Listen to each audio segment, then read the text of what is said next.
Iran says firefighters have extinguished a massive fire that broke out after a deadly explosion at a southern port on Saturday. Authorities say at least 70 people were killed and more than 1,000 injured. The Iranian government has not officially said what caused the explosion, which destroyed an entire building near the blast site. It comes at a critical moment for Iran. Steve Witkoff, U.S. Special Envoy to the Middle East, took part in a third round of talks with Iran's foreign minister over the weekend about the fate of the country's nuclear program. A U.S. official described the talks as productive, while Iran says there are still unresolved differences between the two sides on major issues. A fourth round is scheduled for this Saturday. Yass Alizadeh joins us now. She's a clinical associate professor and coordinator of the Persian program at New York University. Thank you so much for being here, Yass. Can you talk to us about first this port, how important it is to Iran, and what do you make of the fact that 2 days later we still don't know what happened? Good to be with you. Yes, the port is Port Raja'i, or Port Shahid Raja'i, is the largest import-export of commercial goods in Iran, and it was actually built in 1974. It was a massive project that the Pahlavi era was the start of it. But then again, at 1979, there was a halt in continuing with the production. And then later they continued, but not the whole massive project that King Pahlavi had in mind.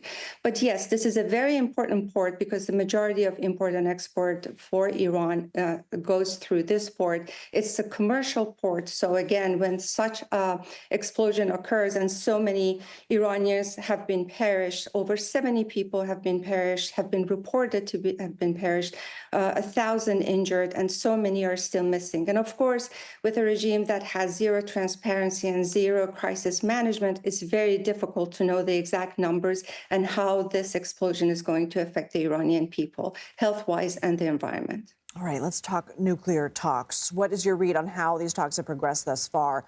And what is each side unwilling to relent on? It's very interesting because usually the regime in Iran is the one that holds back information. But with the talks that they are doing right now, the regime gives the facade of more information that the Trump administration is putting forward. Because what we hear from the Trump side is that the negotiations are going well. Of course, they called it meetings in the beginning, and then gradually they called it negotiations. With the regime ruling Iran, they say that the negotiations are going well, but then there are bumps on the road, but they are not really being transparent about what is going behind the closed doors in Oman or in Italy. So we don't really know, and we are still waiting to see what's going to happen and what is the official report or any readout that none of the two parties have given the people.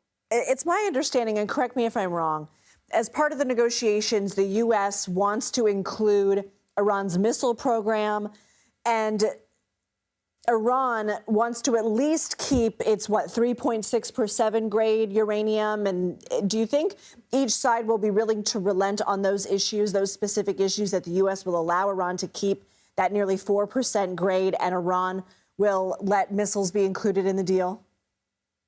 According to Secretary Rubio, the answer is no, but there are so many other things that the administration said in the beginning and gradually retracted, including the freedom for Iranian people, including human rights. And what matters the most is that the Iranian people are at the center of this, and they do not consider this regime as the legitimate government. So we don't really know if the Trump administration is going to say 3.67 or under 4% is fine or not. In the beginning, they said they were ambivalent about it. The Iranian regime has announced that it will not back down from producing some uranium or enriching some uranium, but the administration has not really given a direct answer as to if they will allow the regime to enrich uranium to a certain level, which the regime in Iran is considering safe, which is, for now, we know that they have enriched uranium up to 60%.